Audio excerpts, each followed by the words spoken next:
Hello, this presentation is brought to you by Nursing 390 class. It is going to be on the Hmong culture, holistic perspective of healthcare, including coining, cooping, and pinching. It is brought to you today by myself, Camille, Haley, Brittany, and Cynthia. We hope you enjoy our presentation. Introduction. Hmong, or otherwise known as Hill people, are a fairly small minority of Asian tribal culture inhabitants that is among the oldest populations in Asia. They are an ethnic group of people that have journeyed from the Rocky Assembly region out of the southern outlying areas of China, Laos, Thailand, and Vietnam. Hmong people speak their language and dialect is referred to as Mumdab, or White Hmong, is more precise and considered to be more proper to speak. The Mum Leg, or Green Hmong, referring to the colors in their traditional clothing. The Hmong had no written language until the end of the 19th century. Their culture believe it is rude to have direct eye contact, so they avoid from doing so. Their way of life is central to collective identity. Civil and group organizations in their community is through the clan. The clans are determined by the family ancestor and which traditional ceremonies they practice. Families who practice the same ceremonies belong to the same ancestor. The male of the Hmong culture stays in his clan for life, yet the female marries into the clan of her husband's family. An overview of Hmong culture and ethnic group. The Hmong way of life is based on raising livestock, mostly cattle and pigs, and growing crops. Their primary crops are corn and opium poppies, which they sell to local traders and also use for medicine and spiritual ceremonies. Some of the cultural folk medicine that are commonly practiced by the Hmong can be easily mistaken for child abuse. They also believe strongly that herbal medicine and massage can heal illnesses. The center of Hmong culture is the shaman, the father and master of spirits. The Hmong culture believes that if an illness occurs, it is because the soul wandered away from the body. According to the Hmong cosmology, the human body is the host for a number of souls, and the isolation and separation of one or more of these souls from the body can cause disease, depression, and death, the split horn. Settings, distribution, numbers, demographics in the U.S. The Hmong immigrants obtained refugee status in the United States in the early 1980s.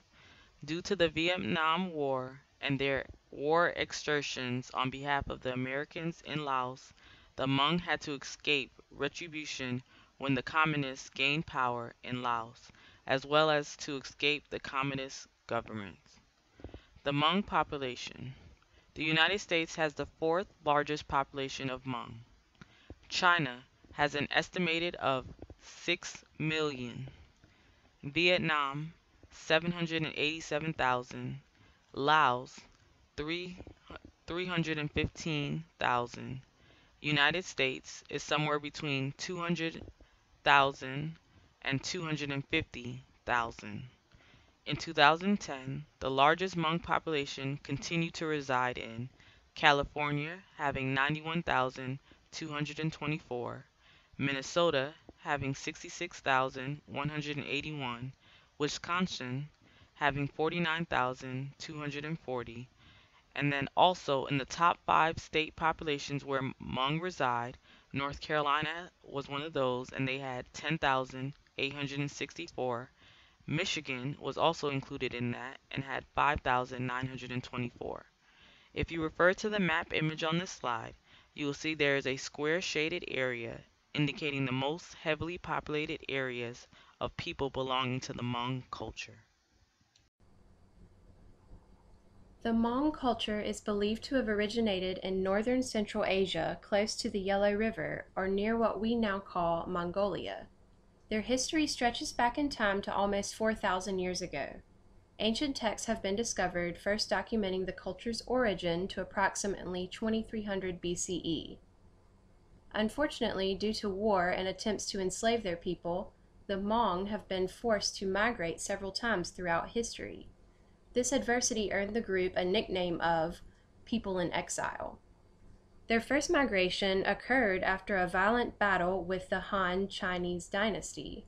This was the beginning of a time historians refer to as the era of warring states and the Hmong's pattern of southern migration into Southeast Asia. Another migration occurred during the 1730s as the Qing dynasty continued expansion of China and a period of violence, leaving the Hmong population barely half of its original size. This forced the Hmong to uproot what was left of their community once again, this time settling in the highlands or mountain regions of mainly Laos and also northern Burma, Thailand, and Vietnam. The primary religions of the Hmong culture include animism, Buddhism, and Christianity. Almost three-quarters of the Hmong population practice animism or have a combination of traditional religious views. Animism is based on the belief that all beings have a spirit, even inanimate objects. Spirits come in a variety of forms, including ancestor spirits, spirits of the home, nature, and of course, evil spirits. They also believe that there is a direct relationship between having good health and performing ritual ceremonies to honor one's ancestors. The spirits of the Hmong's ancestors are the most important because if they are pleased, they may provide their family with protection from illness and also play a role in reincarnation. Animism includes individuals known as shamans. The shaman is the link between the physical and the spiritual realm. They perform sacred rituals that have been passed down to them through the Hmong culture for thousands of years. Ceremonies may involve sacrifices, along with other practices intended to heal and protect not only the body but also the Hmong soul. Practices such as cupping, coining, and pinching are intended to relieve pain or also release evil spirits. The Hmong do not have a major political structure. Their structure focuses more on social aspects of their individual clans. There are around 20 clans total in the Hmong culture, and they are based on their patrilineal ancestors.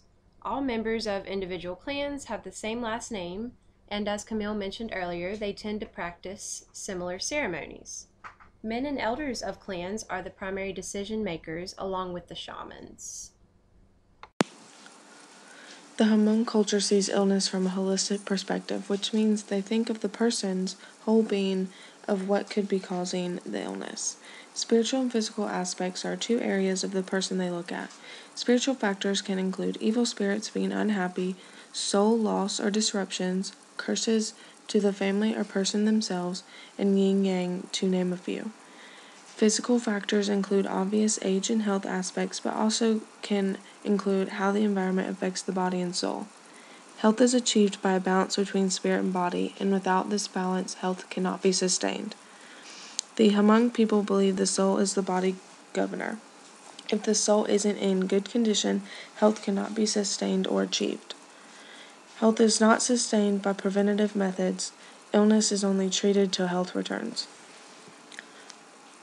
With preventative care not traditionally practiced, as a healthcare professional, reminding the people of the Hmong culture of immunization is extremely important because they don't see it as an important factor due to preventative care not being traditionally practiced. Health maintenance and disease prevention, protection practices, and beliefs of groups physical, mental, and spiritual. According to the Hmong practice, impeccable health is the balance between the spirit and the body, and that good health depends on the soul living in each other. Disease is seen as having either physical or spiritual causes. Hmong uses traditional herbal cures as complement to Western treatment. Physical illness is treated with various traditional remedies. Within the Hmong practice and their belief, it is mandatory for someone who is sick to eat hot food and vegetable and drink hot or warm water. For instance, hot chicken and rice. Treatments for physical illnesses, for instance, the common cold, fever, or muscle aches, the practices of coining, a coin or spoon used to rub the skin until bruising appears. Cooping, burning cotton in a small jar and placing the jar over the affected area after the flame is out for pain, and pinching the skin until bruising appears to relieve headaches, are used to eliminate illnesses.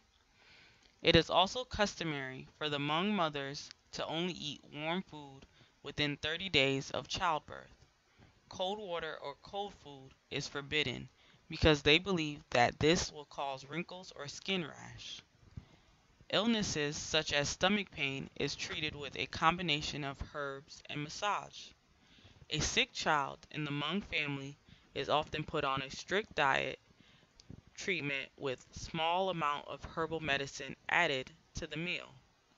Such diets include removing vegetable from the meal and only serving a diet of boiled chicken and rice. Spiritual treatment for illnesses depends on the cause of the disease, which involves religious ceremonies or food animal sacrifices. Spiritual illnesses, which is less serious, is defined as emotional stress, a loved one dies, loneliness, and separation from the family, and more serious diseases which requires medical attention. It is believed that their spiritual soul has become isolated from their body. Hmong traditional treatment for these spiritual illnesses is to call the wandering soul back to the body, also known as the soul caller. Soul calling ceremonies can only be performed by a shaman, who the Hmong culture believes to have psychic powers and is the only one with supernatural natural powers who can communicate with spirits. He is the chief leader and healer within the Hmong traditional culture.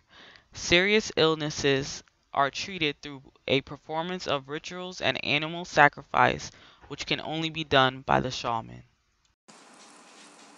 Within the healthcare profession, it is important to be considerate of how other cultures view time, space, social organization, and biological variations.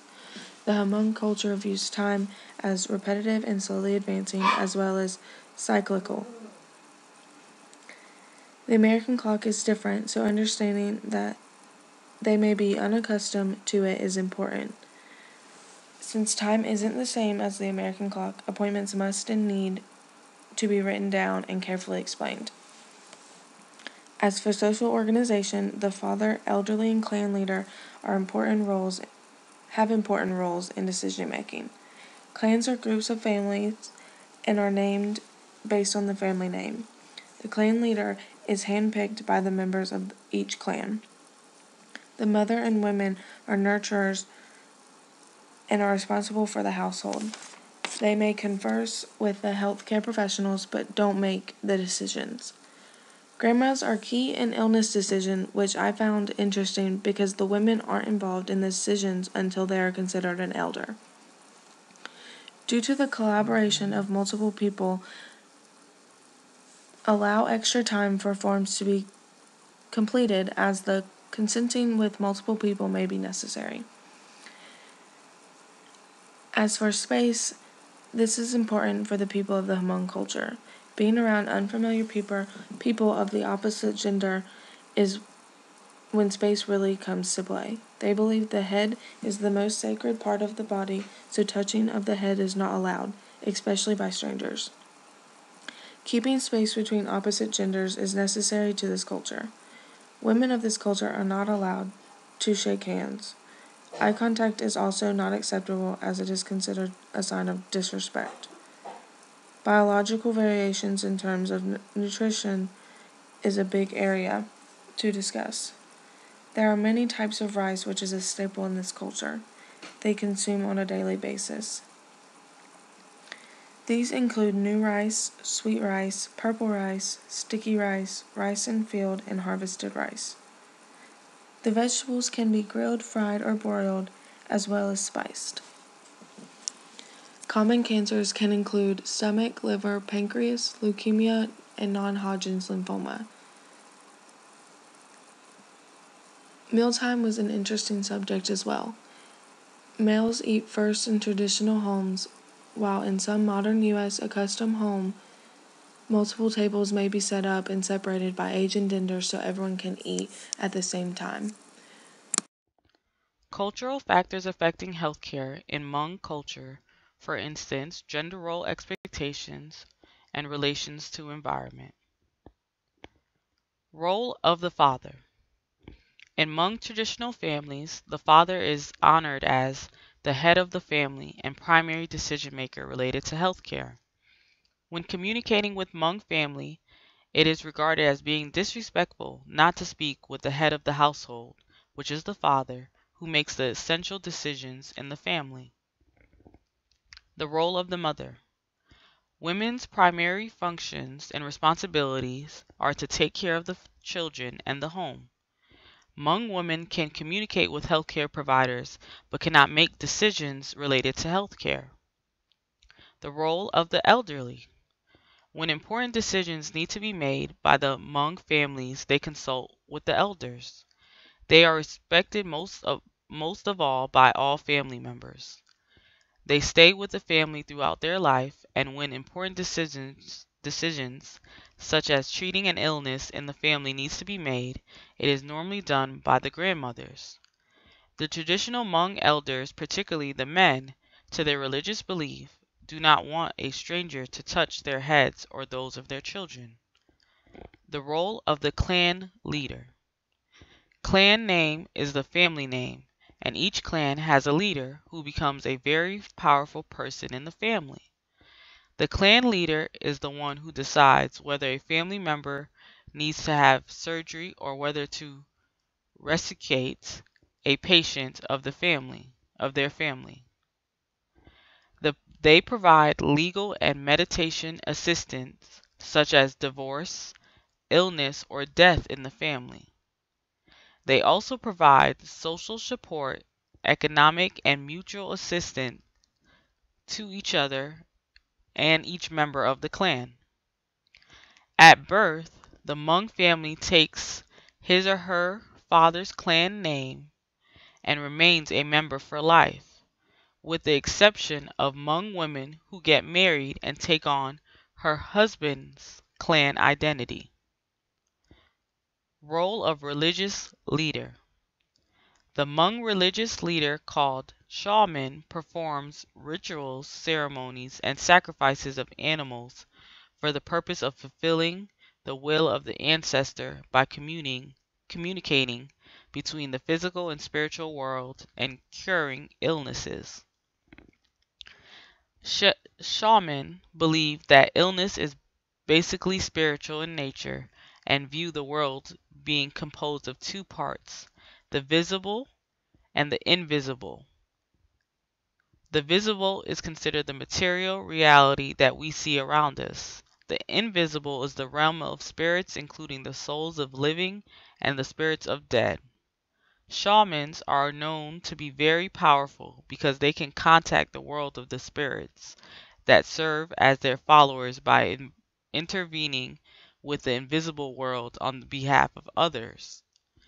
Because of Hmong exclusive culture beliefs and indigenous practices, their revision to our Western ideal of healthcare provision is often delayed by particularly strong traditional beliefs, culturally based patterns of communication, and their gender role expectations.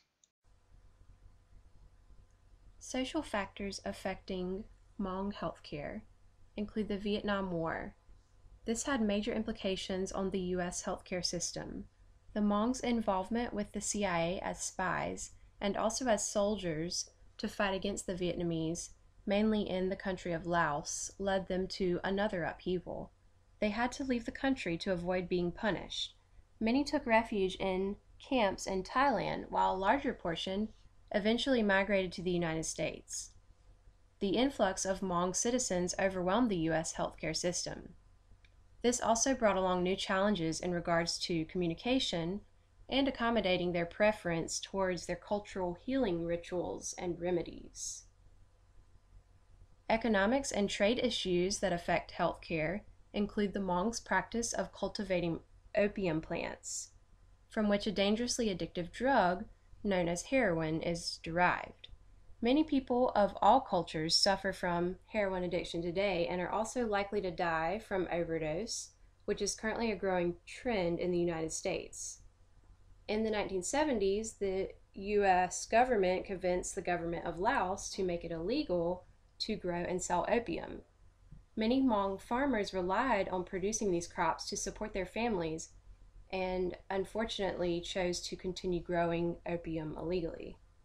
The class structure of Hmong population that affects healthcare involves a deep respect for their elders in the clans in regards to making personal decisions related to healthcare.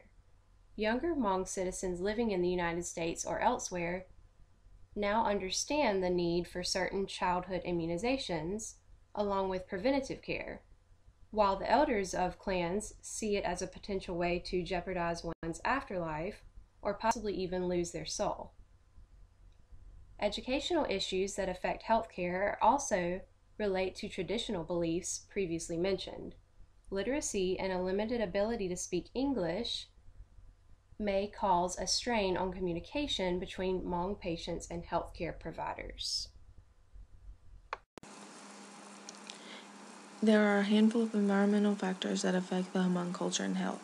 Disease, lack of preventative methods, injuries related to work, water availability, the changes in the earth, and climate are factors affecting health. Diseases include tuberculosis or TB, hepatitis B carrier status, cancer, cardiovascular disease, and diabetes, to name a few. Lack of preventative care, such as immunization, affects the diseases that are common within this culture.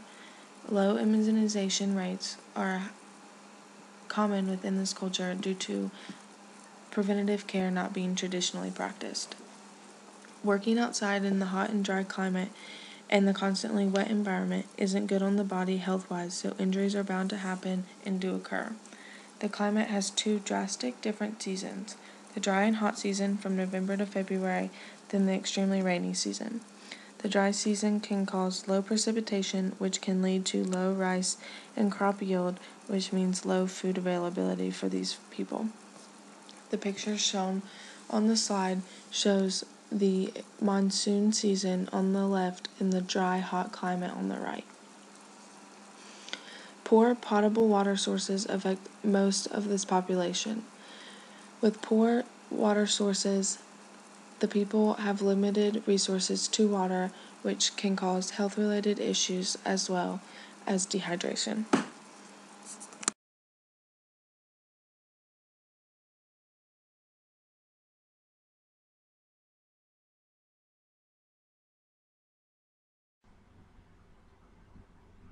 Animism and its traditional practices hold a strong belief in refraining from any invasive procedures. The Hmong's biggest fear is losing their soul, as this can impact their reincarnation.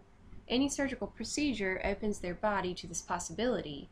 Therefore, these decisions must be thought out thoroughly and discussed with the elders of the community along with the shaman to evaluate individual need or alternative options, such as cupping, coining, and pinching.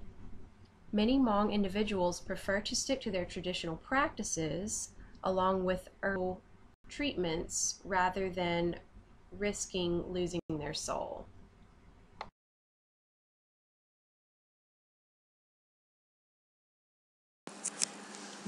Here are a few missteps U.S. healthcare providers often do when dealing with the Hmong culture: making direct eye contact, body language and tone of voice, not being considerate of suggestions made by the family unit as a whole, not elaborating or explaining, and going straight to the patient about health information. Being that eye contact is rude in this culture, but in America it is normally a sign of respect, can cause some miscommunication if not noted by the health professional.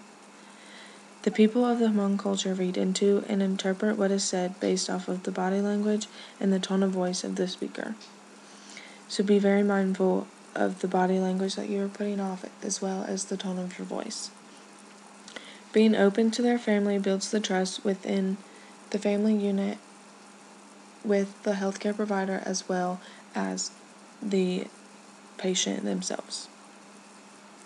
The Hmong people may say yes and or okay to questions when it really means no. To them, asking for clarification is considered rude. It is best to consult family before going straight to the patient alone and can be rude and disrespectful. Holding a conference may be best when consulting with the family and the patient themselves when providing healthcare information. Hmong connections to the U.S. and other major world regions. Immigration.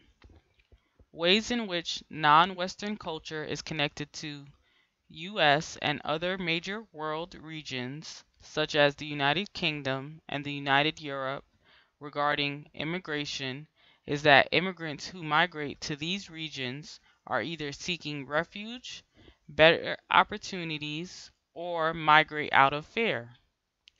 Within these developed regions, immigrants are offered several services in these countries to assist them. For example, immigrants will do jobs in these countries that the citizens of the country will not do. They will even work longer hours for less income, and at times this is repressive. However, these regions will profit from their labor. Immigrants are seen different because it is hard for them to adapt and change their practices and customs. For instance, in the UK, Pakistan, and India, immigrants encounter racism because of their ability to own small businesses. Polish immigrants encounter hostility, while Chinese immigrants face violence in Indonesia. Thank you.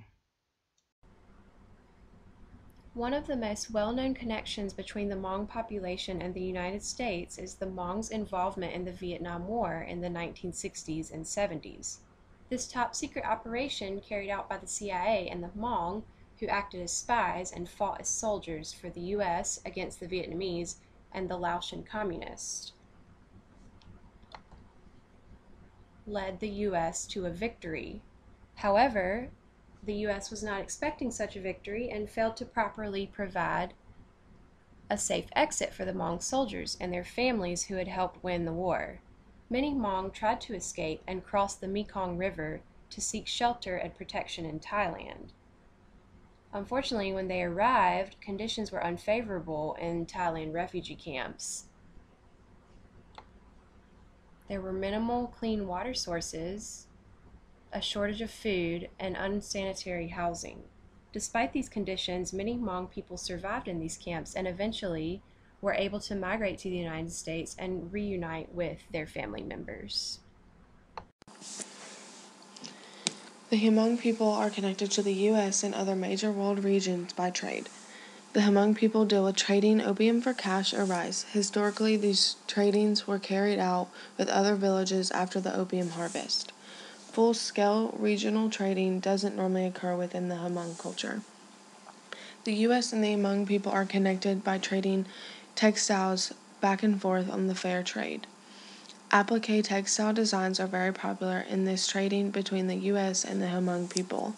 Here are a few photos that show the applique textiles as well as the historical picture of the opium trade. The Hmong culture is very spiritual when it comes to health and illness. The relationship between spirit and body is extremely important when considering their health. Time relations is different than the American clock, so considerations do need to be taken. Social organization holds men to a higher value in decisions, unless the woman is an elder. The head is the most sacred part of the body, so personal space is very important. Rice, meat, and vegetables are staples in everyday foods. Rice has many different kinds and variations. Most of the population is affected by the limited water supplies, which affects their health. The climate affects health and crop yield. During their dry climates, crop yield is scarce. Asking for clarification is rude to them, so explaining thoroughly is important to make sure understanding occurs.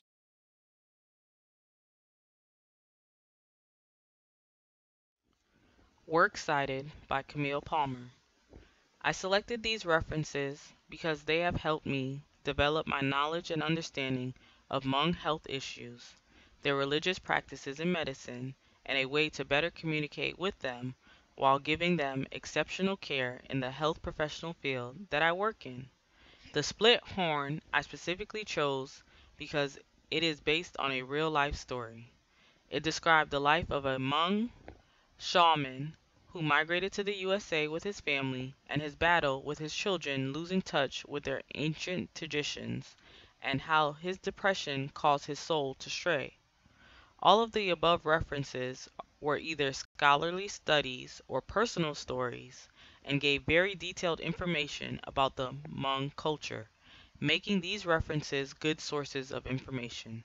Thank you.